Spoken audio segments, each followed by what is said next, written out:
আমি ভালো করে জানি বাতিজা যদি আমার অসুস্থতার খবর পায় অবশ্যই আমারে দেখতে আসবে।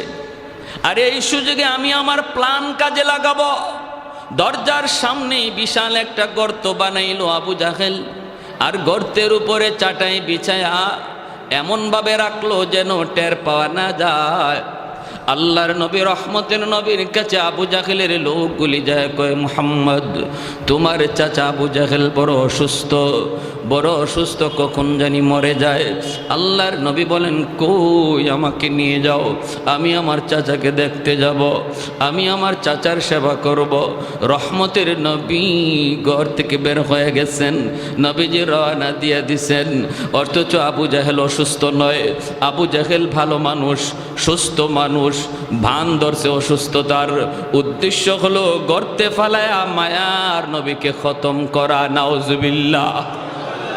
নবী জানেন না এই খবর, জানেন কে? আরেকটু জোরে বলেন, জানেন কে? গায়েবের খবর জানে কে? আল্লাহ নবী রহমতের নবীকে আল্লাহ যদি জানায় নবী জানে, নতুবা নবী জানে না, ঠিক কিনা? নবীজি বের হয়ে গেছেন, নবী জানেন না, কারণ আল্লাহ জানাই নাই। এজন্য নবী বের হয়েছেন আবু জাহেলের সেবা করার জন্য। সামনের দিকে আগাইতেছেন। আল্লাহ পাক রব্বুল আলামিন জিব্রাইল আমিনকে কয়, জিব্রাইল তাড়াতাড়ি করে আমার বন্ধুর কাছে যাও। আমার বন্ধু তো উদার দিলের মানুষ, কখনো দুশ্মনের দুশ্মনী মনে রাখে না। আমার বন্ধু তো উদার দিলের মানুষ, কারণ আমার বন্ধুকে তো আমি রহমত বানায় পাঠাইছি। দুশ্মনের দুশ্মনী আমার বন্ধু ইয়াদ রাখে না। আর কিছুক্ষণ গেলেই তো আমার বন্ধু গর্তে পড়ে যাবে।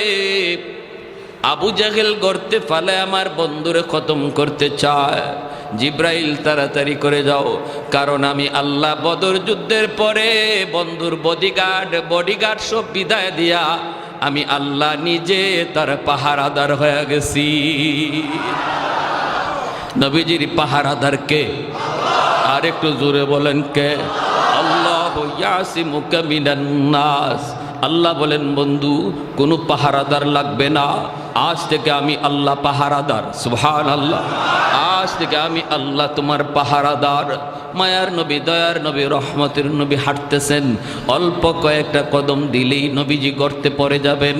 হঠাৎ করে জিব্রাইল আমিন হাজির।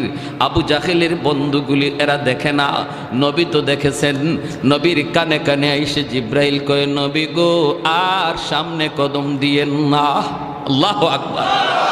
যেখানে আছেন থেমে যান, থেমে যান। আবু জাহেল অসুস্থ নয় গো নবী। আল্লাহ নবী বলতেছেন, কও কি জিব্রাইল? বলে হা। আবু জাহেল অসুস্থ নয় গো নবী, আপনার খতম করার জন্য গর্ত বানায় রাখছি, আর কয়েকটা কদম দিলে আপনি গর্তে পড়ে যাবেন। অসুস্থ মানুষের বান্দরে বিছানায় পড়ে আছে। আল্লাহ পাক আমাকে তরিত গর্দিরে পাঠাইছে, যাও আমার বন্ধুকে যায় বলো আমি আল্লাহর আদেশ, বন্ধু যেন এখান থেকে রিটার্ন আবার বাড়ি চলে যায়। মায়ার নবী, দয়ার নবী এখান থেকে আর কথা না বলে ব্যাক করবে। আবু জাহেলের লোকগুলি কয়ে, মুহাম্মদ যাবা না? নবী কয়ে, না না আমি যাব না। কেন? নবী কোনো কথা বলেন না, চলে গেলেন। কলিজার ভিতরে ব্যথা। আমি আমার চাচাকে বড় দিল নিয়ে, উদার মন নিয়ে দেখতে আসলাম, আমার চাচা বুঝি আমাকে হত্যা করতে চায়। চাচা বুঝি আমাকে হত্যা করতে চায়, আমার ক্ষতি করতে চায়। নবীজি রিটার্ন চলে গেলেন। আবু জাহেলের লোকগুলি দৌড়ায় আবু জাহেলের কাছে গেল, যা বলতেছি, উস্তাদ আর ঘুমায় থাকা লাগবে না, ঘুম থেকে উঠে যাও। কেন? কয় তোমার ভাতিজা আসে নাই। কস কি তোরা? বলে হ আসে নাই। কেন আসে নাই? কয় জানি না, আসছিল তো আসছিল, আর কয়েকটা কদম দিলেই গর্তে পড়ে যেত, কিন্তু জানি না কে তারে কি বলল। ওখান থেকে রিটার্ন চলে গেল, গর্তে পা দিল না। আবু জাহেল লাফ দিয়ে উঠছে ঘুম থেকে, কই রে আমার বাতিজা কই? কই আবু জাহেল দৌড় দিছে, দৌড় দিতে যাইয়া নিজেরই খবর নাই গর্ত বানায় রাখছে, নিজের গর্তে নিজেই যাইয়া দপাস করা পড়ছে। কার জন্য কি বানাও? হ্যাঁ, অন্যের ক্ষতি করার জন্য যে যা করো এই ক্ষতিতে নিজেরই পড়া লাগে, ঠিক কিনা? আল্লাহ নবীকে যে গর্তে ফালাইয়া হত্যা করতে চেয়েছিল, এই গর্তে নবী পড়লেন না, যে বানাইছিল হে নিজেই পড়ল, ঠিক কিনা? তাহলে আমরাও কি মানুষের ক্ষতির জন্য কোনো ফাঁদ বানাবো? মনে রাখবেন, ভালো করে ইয়াদ রাখবেন, চিরন্তন সত্য, যে যার জন্য ফাঁদ বানাইবা এটা তার জন্য না, নিজের জন্যই বানাও, এটা নিজের জন্যই বানাও। আল্লাহ নবী তার হাদিস শরীফে বলেন, যে মানুষটা মানুষের মন্দ গায়, মানুষের দুশ্চর্চা করে, আল্লাহ তার এই দোষে দোষী না বানাইয়া তারে মরণই দিবে না। তুমি যার দুশ্চর্চা করো এই দোষে তোমারে দোষী না বানাইয়া আল্লাহ তোমার মৌত দিবে না। কত বড় কঠিন কথা! অতএব সাবধান, মানুষের দুশ্চর্চা, মানুষের ক্ষতি করার চিন্তা জেহেন থেকে, ব্রেন থেকে সরাও, কারণ এই ক্ষতিটা নিজের কপালেই থাকে, দুদিন পর আর আগে এটা আমার জন্যই ধার্য থাকবে। আল্লাহ নবী তো চলে গেলেন, আবু জাহেল দৌড় দিল ভাতিজা কইয়া, নিজেরই হুঁশ নাই, গর্তে পড়ে গেল। গর্তে পড়া মাত্রই আল্লাহ পাক গর্তকে নির্দেশ করে, এরে গর্ত, একটু ভালো করে বলো, তোমার খালিক আর মালিককে? গর্ত কয়, মালিক তুমি তো খালিক। জাননি তোমার পেটে কে পড়ছে? আমার দুশ্মন, আমার বন্ধুর দুশ্মন। তুমি যতটুকু গভীর ছিলা, দুশ্মন লয়া আরো গভীর হয়ে যাও। হুকুম মানবে কার?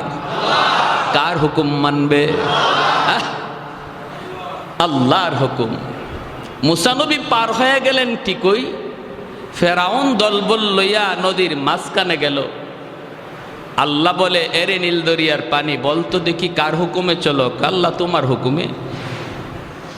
কি করা লাগবে শুধু বলো। আল্লাহ বলে, মুসা পার হইছে, তুমি রাস্তা করে দিছো, এখন দুশ্মন তোমার মাঝখানে, আর রাস্তা নয়, পানি মিলে যাও। সাথে সাথে দরিয়ার পানি মিলে গেল, আর ফেরাউন তার দলে বলে ডুবে মরল। পানি কার কথা শুনে? জোরে বলেন। আল্লাহর কথা শোনা মাত্রই গর্ত আরো বেশি করে গভীর হয়ে গেল, গভীর থেকে গভীর হয়ে গেল গর্ত। এইবার আবু জাহেল গর্তের ভিতর থেকে ডাক দিয়া কয়, আমাকে তোরা তাড়াতাড়ি করে তুল। এখন বন্ধু বান্ধব হাত বাড়ায়, আবু জাহেল নাগাল পায় না। লাগাল তো পাবেই না, কারণ যেমনটা বানাইছিল এমন তো আর রয় নাই, ঠিক কিনা? যেমনটা বানাইছে এমন তো রয় নাই। হাত বানাইছে, হাতে লাগাল পায় না। আবু জাহেল কই, কিরে ঘটনা কি? আমি তো এত গভীর গর্ত বানাই নেই। রশি লাগা, রশি পালাইছে, রশিতেও লাগাল পায় না। কোনোভাবেই আবু জাহেলকে লাগাল পায় না।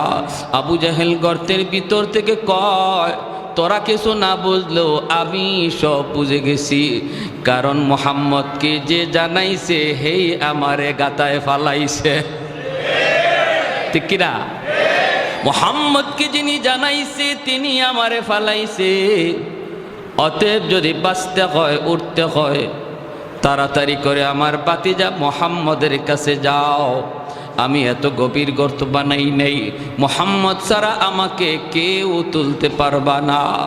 দৌড়ায় তারা গেল নবীজির কাছে, যে বলতেছে, মোহাম্মদ তোমার চাচা আবু জাহেল গর্তের ভিতরে পড়ে গেছে, এখন তারে গর্ত থেকে তুলতে হবে। আল্লাহর নবী, দয়ার নবী বলেন, কৌকে তোমরা?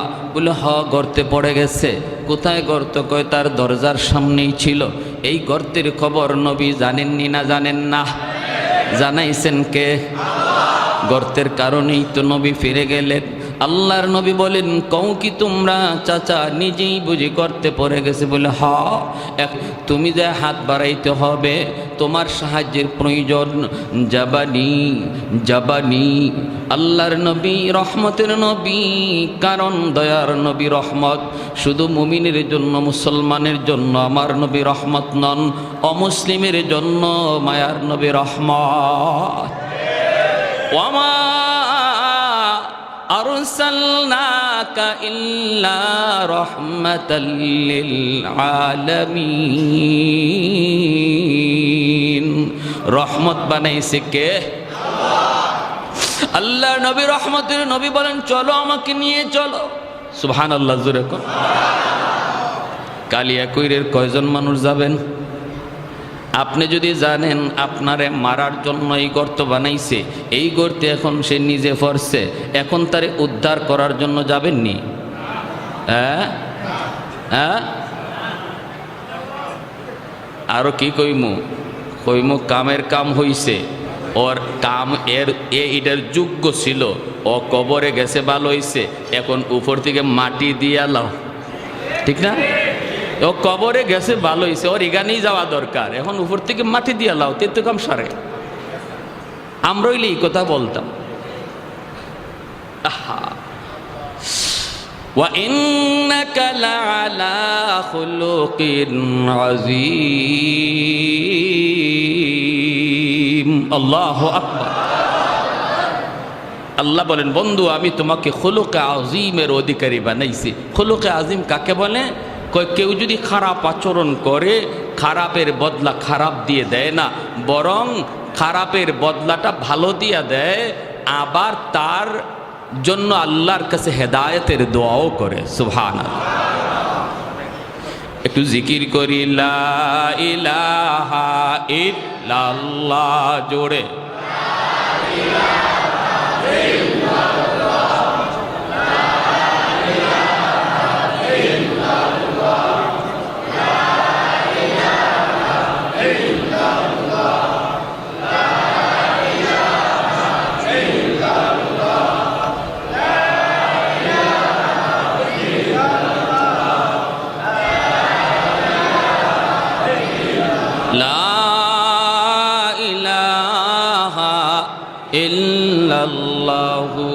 মুহাম্মাদুর রাসূলুল্লাহ।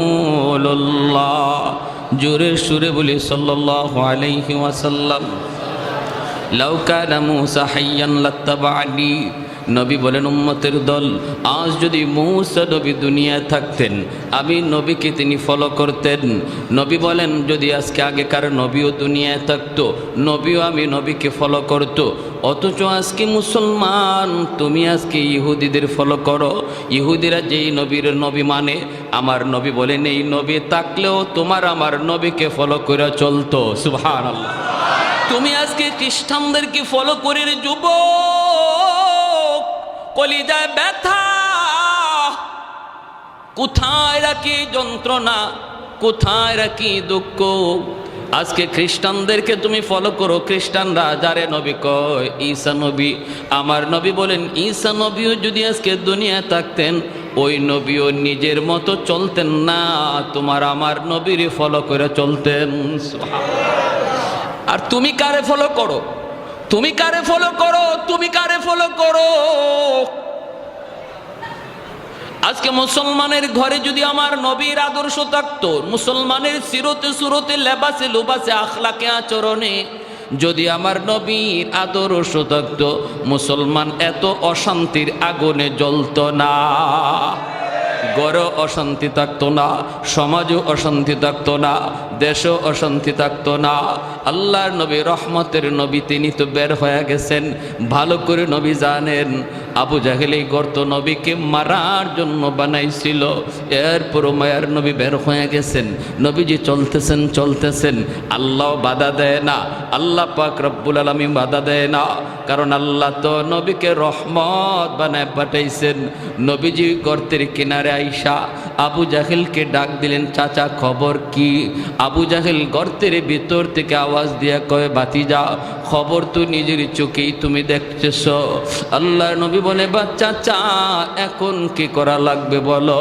আবু জাহেল কয় ভাতিজা বিশ্বাস কর ভাতিজা, আমি তোমাকে মারার জন্য এত গভীর গর্ত বানাই নেই, এত গভীর বানাইছি না। এখন আমি পড়ার পরে যদ্দূর বুঝতেছি গভীর। এ ভাতিজা আমি সব বুঝে গেছি, কে তোমারে সব জানাইছে, কে আমাকে গভীরে ফালাইছে। ভাতিজারে আমার বিশ্বাস হয়ে গেছে, মুই ফালাইও তুলতে পারবে না, রশি লাগাইও তুলতে পারবে না। তুমি যদি তোমার হাত না বাড়াও আমাকে তুলবার ক্ষমতা কারো নাই। আল্লাহর নবী রহমতের নবী বলেন চাচা এত দূর যখন বুঝলেন বাকিটা বুঝেন না কেন? এত দূর তো বুঝলেন বাকিটাও বুঝেন। আবু জাহেল কয় আগে তুলো এরপরে সব বুঝবো। নবী কয় না, জীবনে বহু কথা এমন কইছো, বহু কথা কইছো। আল্লাহ নবী গেছেন, আবু জাহেল হাতের মধ্যে কঙ্কর নিয়ে আসছে, হাতের মুঠির মধ্যে পাথরের টুকরা নিয়ে কয় মোহাম্মদ কৌতো আমার হাতে কি আছে, যদি বলতে পারো আমি তোমাকে নবী মানব। নবী কয় আমি যে নবী এই কথাটা আমি বলবো না, তোমার হাতে যা আছে এটাই যদি আমি আমারে নবী কয় তাহলে বিশ্বাস করুনি। করি মানে 100%। কও কি তুমি? আবু জাহেলের কথা হলো আমার হাতের ভিতরে হলো পাথরের কণা, এই পাথরের কণায় আবার কেমনে কথা বলবে? যেই মাত্র নবী কইছে তোমার হাতে যা আছে এগুলাই যদি আমারে নবী কয় মানো, কয় মানি, সাথে সাথে পাথরের কণার জবান আল্লাহ খুলে দিলেন। আমার ভাইরা বন্ধুরা যুবক, সাথে সাথে পাথরের কণার জবান খুলে গেল। আশহাদু আল্লা ইলাহা ইল্লাল্লাহ ওয়া আশহাদু আন্না মুহাম্মাদার রাসূলুল্লাহ। আল্লাহু আকবার। কালেমার আওয়াজ বের হয়ে গেল হাতের ভিতর থেকে, পাথরের কোণা থেকে আওয়াজ বের হয়ে গেল আল্লাহ আমার এক, নবী আমার মুহাম্মাদুর রাসূলুল্লাহ। সাথে সাথে আবু জাহেল কয় কি হায় হায় আমার কাছে যেটা আছে এটাও দিয়ে মুহাম্মদের কথা কয়, আমারে কয় না। হাত থেকে এইভাবে উঁচু করে দূরে নিক্ষেপ করে ফেলা দেয় আর কয় মুহাম্মদ তুমি এত বড় জাদুকর, নাউজুবিল্লাহ জোরে কর, তুমি এত বড় জাদুকর, আমার হাতের মধ্যেও তুমি জাদু চালায় দিতে পারলা, জাদু চালায় দিতে পারলা। ওরে মুহাম্মদ তোমার জাদু চলে জমিনে, এবার তুমি দেখে একটু পারো তো আসমানে তুমি কিছু দেখাইতে পারো কি না? কারণ যদি জাদু হয় শুধু জমিনে চলে, আসমানে জাদু চলে না, এটা নিয়ে তুমি কিছু পারো দেখাও, তাহলে আমি কালেমা পড়ে মুসলমান হয়ে যাব। আল্লাহর নবী বলেন চাচা যান, চাঁদের উপরও যদি আমার কৃতিত্ব চলে, আমার পাওয়ার চলে, আমার ক্ষমতা চলে, তবে কি তুমি মানবা? কয় অবশ্যই, কারণ চাঁদ নিয়া জাদু করার ক্ষমতা কারো নাই। সাথে সাথে দয়ার নবী মায়ের নবী কয় মালিক চাঁদের উপরে ওরা দেখতে চায় আমার মুজিজা। আল্লাহ বলে বন্ধু শাহাদত আঙ্গুল দিয়া চাঁদকে ইশারা করো, ইশারা করা তোমার কাম, আর চাঁদকে দ্বিখণ্ডিত করে দেওয়া আমি আল্লাহর কাম। মুহূর্তের ভিতরে চাঁদ দ্বিখণ্ডিত হয়ে গেল। এত কিছু দেখার পরও আবু জাহেলের কপালে হেদায়াত নাই রে যুবক, হেদায়েত নাই, হেদায়েত নাই। আমাদের সমাজেও কিছু মানুষ আছে, এমন কিছু যুবক আছে, ওলামায়ে কেরাম কত করে বুঝায়, দাওয়াত ও তাবলীগ ওয়ালারা তারে কত করে বুঝায়, এরপরও বুঝ মানে না, বুঝ মানে না। কত সুযোগ পাইল এরপরও সুযোগ কাজে লাগে না, লাগে না রে যুবক। এর নাম হলো কপাল বোরা। খাতামাল্লাহু আলা কুলুবিহিম ওয়া আলা সামঈহিম ওয়া আলা আবসারিহিম গিশাওয়া। না না, এমনটা হওয়া যাবে না। ভাইরের নাম কপাল পোড়া আবু জাহেল, হেদায়েত কপালে নাই। নবী বলেন চাচা যান, না না এমন কথা বললে হবে না, ওটার পরে তুমি কালেমা পড়বা, গ্যারান্টি কি? ওখান থেকে তুমি কালেমা পড়ো। আবু জাহেল কই বাতিজা বিশ্বাস করো, অতীতের সব কথা তুমি ভুলে যাও রে বাবা, এইবার কথা দিছি আমি তো এমনি বৃদ্ধ হয়ে গেছি, এক পা তো এমনি কবরে চলে গেছি, শেষবারের মতো আমার কথাটা বিশ্বাস করো, আমাকে তুমি একটু উপরে তুইলা দেখো। মায়ার নবী দয়ার নবী আবু জাহেলের এই কথার উপরে বিশ্বাস করে নবী আমার রহমতের হাত বাড়ায়া দিছেন। সুবহানাল্লাহ। নবী আমার তার রহমতের হাত বাড়ায়া দেওয়া মাত্রই আল্লাহ পাক রব্বুল আলামিন কয়, এরে গর্ত একটু তাকা দেখ, তোর দিকে আমার বন্ধুর রহমতের হাত চলে এসেছে। আল্লাহু আকবার। যে নবীর হাতের ইশারায় চাঁদ দ্বিখণ্ডিত হয়, সুবহানাল্লাহ। আমার বন্ধুর হাতের এত দাম, যেখানে বন্ধুর হাত লাগে সেখানে বরকত চলে আসে। আল্লাহু আকবার জোরে বলেন। নবীজির হাত লাগা মাত্রই বরকত চলে আসি। আল্লাহর নবী রহমতের নবী যায় বলেন, যাবের খানা আছে 4 জনের 5 জনের, মেহমান হইছে 1500, টেনশন করো না রে যাবে, আমি নবী তোমার বাড়িতে আজকে মেহমান, আমার সাহাবেরও তোমার বাড়িতে মেহমান, খানা হলো তোমার পাতিলে মাত্র 4 জনের 5 জনের, মেহমান হলাম আমরা 1500, কোনো টেনশন নাই, পাতিলের বাক্সটা আমার সামনে হাজির করো। কোথায় তোমার গোশতের পাতিল, কোথায় তোমার রুটির পাতিল? মায়ার নবী দয়ার নবী হাত মোবারকের মধ্যে একটু লব মোবারক লাগাইয়া গোশতের পাতিলে লাগাইয়া ডাকনাটা নবী দিয়া বলে, যাবের শুধু গোশত নিবা, কখনো ডাকনা সরায় না। আল্লাহু আকবার। এ গর্ত আমার বন্ধুর হাতের এত দাম, রদ্দে শামস নামক কিতাবের ভিতরে লিখেন, তাবুক যুদ্ধ থেকে ফিরে আসার পথে আল্লাহ নবী বিশ্রাম নিতেছেন, আলী রাদিয়াল্লাহু তাআলা আনহুর উরুতের যুবক মায়ার নবী আলীর উরুতে ঘুমাইতেছেন। ওই অবস্থায় সূর্য হেলে গেছে, আসরের রক্ত চলে গেছে, অথচ আলী আসরের নামাজ পড়েন নাই, আসরের নামাজ পড়তে পারেন নাই। নবীজি আসরের নামাজটা পড়েই আলীকে বলেন, আলী ও আলী তোমার উরুতে একটু বিশ্রাম নিব। নবীও জানেন না আলী যে আসর পড়েন নাই, অথবা নবী জানলেও মনে করছেন একটু পরে ঘুম থেকে উঠে যাবেন, আলী আসরের নামাজটা পড়তে পারবে। কিন্তু না, আমার আপনার নবীর চোখ লেগে গেল, ওরে আল্লাহর গোলাম, এমনভাবে চোখ লাগলো আর চোখ খুলল না। সূর্য ডুবে গেল, আসরের রক্ত চলে গেল।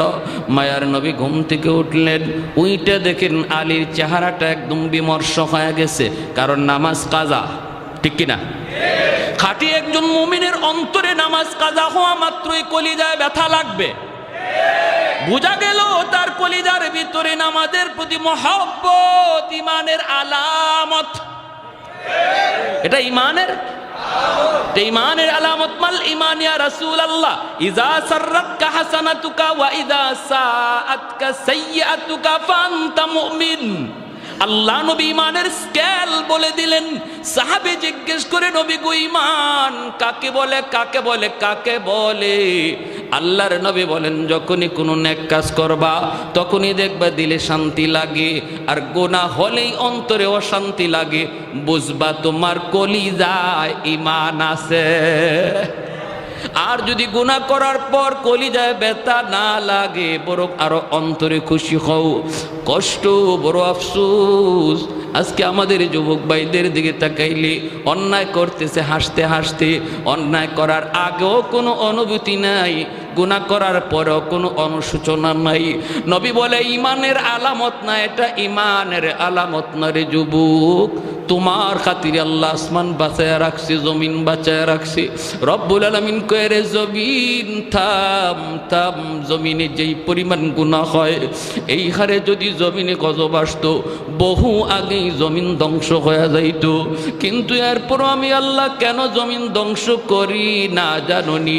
ওয়াশাবাবু খুশা, জমিনে এমন কিছু যুবক আছে যেই যুবকের কলিজায় আমি আল্লাহর ভালোবাসা, যেই যুবকের কলিজায় আমি আল্লাহর ভয়, যেই যুবক যৌবনে আমি আল্লাহকে ভয় করে চলে, অন্যায় কাজে যায় না, মদ গাঞ্জার দিকে যায় না, বাপ মার সাথে বেয়াদবি করে না, মুরব্বীদের সাথে খারাপ আচরণ করে না, গান বাজনার আয়োজন করে না, না না, ওই যুবককে মসজিদে পাওয়া যায়, উলামায়ে কেরামের সাথে চলতে দেখা যায়। অথচ যৌবনের চাহিদা ছিল তার গুনার দিকে দৌড়ানো, সেই পাগলা গোড়ার লাগাম টেনে ধরছে। রব্বুল আলামিন বলে ফেরেশতারা শুন শুন, ওই যুবকের কলিজার দিকে যখন আমি আল্লাহ তাকাই তখন এই জমিনের প্রতি আমার মায়া লেগে যায়। এখনো জমিনে এমন কিছু যুবক বন্ধু পাওয়া যায় যৌবনের পাগলামি করে না, যৌবনে দাওয়াত ও তাবলীগের সময় লাগায়, হালাল ব্যবসা করে, না না, হারাম প্রেম ভালোবাসার দিকে যায় না। এ যুবক, তোমার কি একটুও কলিজাটা নরম হয় না রে যুবক? যে মালিক তোমাকে আমারে বানাইছে ওই খালিক আর ওই মালিক বলে, যুবক আমি তোমার দিকে তাকায়া জমিন টিকায় রাখছি। ভাইরা আমার, আলী রাদিয়াল্লাহু তাআলা আনহুর চেহারা বিবর্ণ হয়ে গেল। আল্লাহ নবী বলে, আলী তুমি কি আসরের নামাজ পড়ো নাই? আলী বলেন, ইয়া রাসূলুল্লাহ নামাজ পড়তে পারি নাই। নবী বলে, কেন? আমাকে তুমি ডাক দিলা না কেন, জাগাইলা না কেন? আলী কয়, নবী গো, কলিজায় জিজ্ঞেস করেছিলাম, এ আলীর কলিজা বল, তুই কি নামাজের জন্য তুই নবীরে ডাক দিবি নাকি নবীরে ঘুমাইতে দিবি, কি করবে তুই বল? কিন্তু আমার মন বলে না রে আলী, নামাজ কাজা হয়ে যায় তোর হয়ে যাক, তবুও রহমতের নবীর ঘুম ভাঙ্গাইস না। মায়ার নবীর ঘুম ভাঙ্গাবি না, মায়ার নবীর ঘুম তুই ভাঙ্গাবি না রে, নামাজ তোর কাজা হয়ে যাক। এই কথা বলতেই আল্লাহ নবী হাত উঠায় দিছে আসমানের মালিকের দিকে। ওগো মালিক, আমার আলী আজকে আসরের নামাজ পড়তে পারে নাই, নিজের কারণে নয়, আমি নবীর কারণে, তোমার বন্ধুর কারণে। ও মালিক, আমি হাত উঁচায় রাখলাম, এই হাত জমিনে আর নামাবো না গো। ডুবন্ত সূর্য আবার তুমি আকাশে উঠায় দাও, যেন আলী আসরের নামাজ ঠিক টাইমে পড়তে পারে। রদ্দুশ শামস নামক কিতাবের ভিতরে লিখেন, নবীর হাত এখনো নামান নাই, ওই হাত উপরে থাকতে থাকতে মালিক সূর্যকে ডাক দেয়, সূর্য আমার বন্ধুর ওই হাত এখন উপরে, যে হাতের উসিলায় আমি তোরে বানাইছি, আমার বন্ধুর আবদার উঠে যা। সাথে সাথে সূর্য আকাশে উঠে আসলো, সূর্য আবার আকাশে উঠে আসলো, ডুবে যাওয়া সূর্য নবীর হাতের উসিলায় আবার উঠে গেল। আল্লাহু আকবার। আলী ঠিক টাইমে নামাজ পড়লেন। ওই নবী যখন হাত বাড়ায় গর্তের দিকে, আল্লাহ কয়ে, রে গর্ত, আমার বন্ধুর হাত চলে এসেছে, এখন আর রশি নয়, মই নয়, অন্য কোনো মানুষের হাতও নয়, আমার বন্ধুর হাত তোর ভিতরে চলে এসেছে, আর দেরি করবি না, আবু জাহেলরে উপরে উঠায় দে। লিফটের মতো মাটি আবু জাহেলরে উপরে উঠায় দিছে, আর আমার আপনার নবীর হাত ধরেছে, নবীজি টান দিয়া তার উপরে উঠায় নিছে। कौनैन मुख्तार खुदा तुमको बनाया, कौनैन मुख्तार खुदा तुमको बनाया, उम्मत का निगाहबान खुदा तुमको बनाया, उम्मत का निगाहबान खुदा तुमको बनाया। मौला मेरा आका मेरा रहमत के नबी है, तजदार मदीना है तो माह अरबी है, ताजदार मदीना है तो माह अरबी है अशजार ने देते हैं नबूवत के शहादत तशकीक कमर में है तो अंगुल की इशारत तशकीक कमर में है तो अंगुल की इशारा अल्लाह अकबर जोरे बोले नबी कय चाचा एबार कालेमाटा पড়ালান গর্তের ভিতর থেকে ওয়াদা দিছিল উঠলেই কালেমা পড়ব ঠিক না নবী কয় চাচা তুলসী তো এবার কালেমাটা পড়েন মায়ার নবী কত চেষ্টা করছেন প্রিয় মানুষগুলোকে রক্তের মানুষগুলিকে হেদায়েতের পথে আনার জন্য কত আপ্রাণ চেষ্টাই না মায়ার নবী করছেন তারপরে নবী বলেন চাচা গো ও চাচা আমি তো আপনার কথা মানছি এবার একটু আমার কথাটা মানেন আবু জহলকে বাতিজা রে তুমি যে অত বড় জাদুকর আগে জানি না কপালে কি নাই কি নাই ইন্নাকা লা তাহদি মান আহবাবতা ওয়ালাকিন্নাল্লাহ ইয়াহদি মান ইয়াশা আল্লাহকে বন্ধু হেদায়েত এটা কোনো মানুষের হাতে আমি রাখছি না এটা শুধু আমার হাতে তোমার কাম দাওয়াত দেওয়া কে নিব আর কে নিব না এটা জানি আমি আল্লাহ উলামায়ে কেরামের কাম হলো ওয়াজ শোনানো উলামায়ে কেরামের কাজ হলো হক বাতিলের পরিচয় জানানো উলামায়ে কেরামের কাজ হলো আলো অন্ধকারের পরিচয় শোনায়া দেওয়া জানায়া দেওয়া মানবে কে আর মানবে না কে এটা কার হাতে আমাদের দায়িত্ব লাস্তা আলাইহিম বিমুসাইতির দারোগা নয় পিটানো আমাদের দায়িত্ব নয় জোর করো আমাদের দায়িত্ব নয় আমাদের দায়িত্ব শুধু শোনায়া দেওয়া ভালো অন্ধকার পরিচয় শোনায়া দেওয়া যে দায়িত্ব মায়ার নবীর ছিল উলামায়ে কেরাম সেই দায়িত্ব নিয়ে মাঠে ময়দানে কাজ করে কিন্তু কারা আসবে আর কারা আসবে না সেটা কার হাতে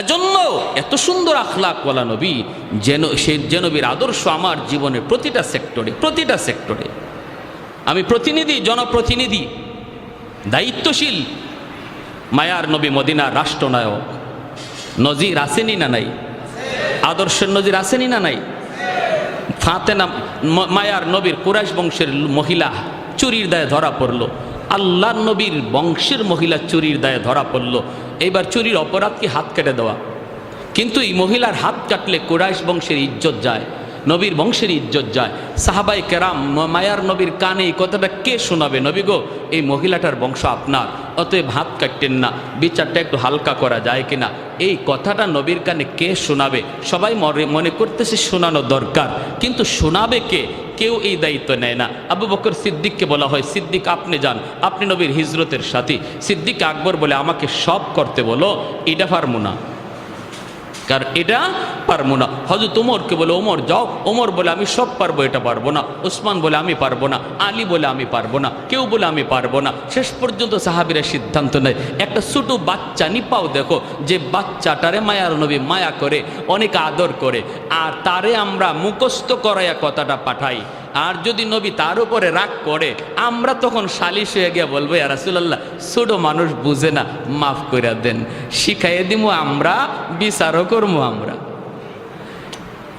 এবার আল্লাহ নবীর কাছে পাঠানো হলো ছোট্ট একটা বাচ্চাকে যার নাম হলো উসামা ইবনে যায়েদ নবীজির নাতি পালক পুত্র যায়েদ ইবনে হারেসা রাদিয়াল্লাহু তাআলা আনহুর ছেলে যার নাম ছিল উসামা নবীজির নাতি হাসান হুসাইনের মতোই হাসান হুসাইন নবীজির মেয়ের ঘরের নাতি আর ছেলের ঘরের নাতি অর্থাৎ পালক পুত্র যায়েদ ইবনে হারেসা ওনার ছেলে উসামা এনাকেও নবীজি কাঁধে নিয়ে ঘুরতেন আদর করতেন নাতি ওই নাতিরে সবাই ডাইকে আনছে উসামা তুমি ছোট মানুষ হইলো তোমার বুঝ ভালো আছে একটা কথা যায় দাদারে বলো কারণ দাদা নাতির একটা মায়ার সম্পর্ক থাকে একটু তুমি যায় বলো কি বলবো যায় বলবা দাদা ও দাদা দাদা বলে কি রে নাতি কস না বললে দাদা যে মহিলাটা আজকে আপনার হাতে গ্রেপ্তার হয়েছে চুরির অপরাধে এই মহিলার বংশ নাকি আপনার বংশের অতএব দাদা গো একটু বিচারটা হালকা করা যায় কিনা হাত না কাটতে আঙ্গুল কাইটা এটারে একটু হালকা করে বিচারটা করলে হয় কিনা এই কথাটা তুমি বোঝাই দিবা যদি নবী রাগ করে তখন আর জিজ্ঞেস করে কে শিখাইছে কইবা কেউ শিখাইছে না আমি নিজেই কইছি ওসামা গেছেন গে আল্লাহ নবীর কাছে যেই মাত্র বলছেন হাদিস শরীফে আসছে মায়ার নবীর চেহারা মোবারক লাল হয়ে গেছে গুসায় নবীজি বসা থেকে দাঁড়ায় গেছেন সুবহানাল্লাহ কি বিচার ব্যবস্থা ছিল আর আজকে আমরা নিজের লোক হইলে, নিজের পরিবারের লোক হইলে, নিজের গোষ্ঠীর লোক হইলে, নিজের মুখ চেনা লোক হইলে বিচার হালকা হয়ে যায়। আয় হায়, এ কি আমার নবীর আদর্শ ছিল? মায়ার নবীর চেহারা লাল হয়ে গেল, নবীর চেহারা লাল হয়ে গেল, বসা থেকে উঠে গেলেন। আর নবী বলতেছেন, ওসামা আমি ভালো করেই বুঝতেছি এটা তোমার কথা নয়, এটা আমার সাহাবীরা শিখিয়ে দিছে। মনে রাখো, শুধু কুরাইশ বংশের মেয়ে না, আমার কলিজার টুকরা মেয়ে ফাতেমাও যদি আজ চুরির অপরাধে গ্রেপ্তার হতো, আমি মুহাম্মদুর রাসূলুল্লাহ তার হাত কেটে দিতাম। আল্লাহু আকবার। আল্লাহ আমাকে ইনসাফ প্রতিষ্ঠা করার জন্য পাঠাইছে, বেইনসাফি করার জন্য নয়। গরিবের ক্ষেত্রে একরকম বিচার আর ধনীর ক্ষেত্রে আরেক রকম বিচার, অচেনা মানুষের সাথে একরকম বিচার আর মুখ চিনা মানুষের সাথে একরকম বিচার। এমন বিচার ব্যবস্থা পৃথিবীতে প্রতিষ্ঠা করার জন্য আল্লাহ আমাকে পাঠায় নাই, আমাকে পাঠাইছে একটা সার্বজনীন সুবিচার ব্যবস্থা প্রতিষ্ঠা করার জন্য। তাহলে আমি একজন জনপ্রতিনিধি হলে আমার নবীর আদর্শ আমার মাঝে খুঁজলে পাওয়া যাবে কি যাবে না? আসেনি না নাই? মায়ার নবী, দয়ার নবী, আমি যদি একজন সন্তান হই, মায়ার নবী আদর্শ রেখে গেছে। মনে রাখবেন, নবী বলেন, মা মিন ওয়ালাদিন বারিন ইয়ানজুরু ইলা ওয়ালিদাইহি নাজরা রাহমাতিন ইল্লা কাতাবাল্লাহু লাহু বিকুল্লি নাজরাতিন হাজ্জাতাম মাবরুরা। নবী বলেন, শোনো, আমিও তোমাদের মতো একজন সন্তান, আমারও মা আছে, বাবা আছে। বাবা পাই নাই, মা অল্পদিন পাইছি।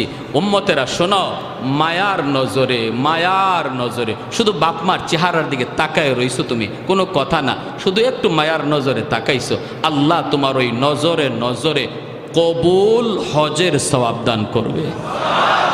যে নবী জীবনে মিথ্যা বলেন নাই, ওই নবী বলে একজন সন্তান প্রতিদিন একটা কবুল হজ, প্রতিদিন অসংখ্য কবুল হজ তার আমল নামায় জমা করার সুযোগ রয়েছে। হাসরের মাঠে দেখবে তার আমল নামায় হজ, বলবে, মালিক আমি দুনিয়ায় হজই তো করি নাই, এতগুলা হজ আসলো কোত্থেকে? আল্লাহ, এটা আমার আমল নামা না, এটা অন্য কারো আমল নামা। মালিক, তোমার ফেরেশতারা ভুল করে কারো আমল নামা আমাকে দিয়ে দিছে, আমারটা জানি কার কাছে দিয়ে দিছে। আল্লাহ বলবেন, কও কি তুমি? বলে, হো, তোমার ফেরেশতারা ভুল করছে, এটা আমার না। আল্লাহ বলবে, আমার ফেরেশতারা ভুল করে না, কেমনে তুমি কও ভুল? আল্লাহ, আমি জীবনে হজই করি নাই, অথচ আমার আমল নামা দেখা যায় 1000 2000 হজ। যে বাপমার দিকে বেশি বেশি তাকাইছে তার জীবনে লক্ষ হজ, আমল নামায় লক্ষ হজ। আল্লাহ, এটা আমার আমল নামা নয়, ফেরেশতারা ভুল করছে। রব্বুল আলামিন বলবে, বান্দা শোনো, আল্লাহ তখন, হাদিস শরীফে আসছে, আল্লাহ পাক তখন কুদরতি মুচকি হাসবেন। সুবহানাল্লাহ। তার কথা শুনে আল্লাহ কুদরতি মুচকি হাসবেন আর বলবেন, না, আমার ফেরেশতারা ভুল করে না বান্দা, যা দেখছো এটা তোমারই, তো ঘরেই তোমার হজ ছিল, তোমার মা, তোমার বাবা, যাদের দিকে তুমি মায়ার নজরে তাকায় তাকায় কথা বলতা। বাজারে গেল, আম্মার চেহারার দিকে তাকাইতা, মা কিছু লাগবে? বাজারে যাইতেছি। আব্বা তোমার ওষুধ আছে না শেষ? বাজারে যাইতেছি। এই এতটুকু মার চেহারার দিকে তাকায় গেছে আর আইছে, কথা বলতেই বাপমার চেহারার দিকে তাকায় তাকায় কথা বলছে। বান্দা, এতটুকু আমল যে তোমার দুনিয়াতে ছিল, ওই প্রতিটা চাওয়াকে আমি আল্লাহ কবুল হজ বানায়া তোমার আমল নামায় উঠাইয়া দিছি। তাহলে আমি একজন বাবা হলে, আমিও একজন সন্তান হলে, আমার মায়ার নবী সন্তান হিসাবে আদর্শ আমার জন্য রেখে গেছেন কিনা? আসেনি না নাই? আল্লাহ আমাদেরকে সহি বুঝদান করুন, আমরা কোন পথে চলতেছি। আজকে আমার সেলিম আজাদ ভাই আলহামদুলিল্লাহ একজন বাবার সুসন্তান, নেক সন্তান, উলামায়ে কেরামের সাথে থাকার সুবাদে আল্লাহ পাক দিনের বুঝ দিয়া রাখছেন। বুঝেন বাপমার জন্য কি করতে হবে, কোনটা চাইতে হবে, কিভাবে আল্লাহর কাছে চাইলে আল্লাহ পাক সেটা কবুল করে, এগুলো বুঝেন। ওলামায়ে কেরামের সাথে থাকার কারণে আমরা ওলামায়ে কেরামের সাথে সময় দেব, তাদের কাছ থেকে দিনের পথগুলো বুঝে নেব। কারণ আমার সর্বক্ষেত্রে আমার নবীর আদর্শ রয়েছে, যে আদর্শের দ্বারা আমার গোটা জীবনটারে আমি এবাদতের ভিতরে ঢুকাইতে পারি, গোটা জীবনটারে এবাদতে ঢুকাইতে পারি। প্যারে হাজিরিন, আসুন আমরা সবাই প্রত্যেকে মায়ার নবীর প্রতিটা আদর্শকে, আমি যে সেক্টরে আছি এই সেক্টরে আমার নবীর আদর্শটা কি, এটা আলেমদের কাছে যাইয়া বুঝি, জানি, আমল করি। পারবো না ইনশাল্লাহ? ব্যবসায়ী ভাইয়েরা এখানে আছেন, ব্যবসার ক্ষেত্রে আমার নবীর আদর্শ আছে, আলেমদের কাছে যান, বুঝেন, সেভাবে ব্যবসা করেন। আপনার ব্যবসাটাও নফল নামাজের ভিতরে আল্লাহ ঢুকাইয়া দিবে, নফল নামাজের ভিতরে আল্লাহ ঢুকাইয়া দিবে। মেম্বার হয়েছেন, চেয়ারম্যান হয়েছেন, আমার নবীর আদর্শকে ফলো করেন, চেয়ারম্যান এটা এবাদত হয়ে যাবে, মেম্বার এটা এবাদত হয়ে যাবে। আল্লাহ পাক গোটা জিন্দিগিটারে বন্দিগি বানিয়ে দিবে। আল্লাহ আমাদের সবাইকে কথাগুলো মানার এবং বুঝার আমল করার তৌফিক আল্লাহ দান করুন। ওয়া আখির দাওয়ানা আনিল হামদ।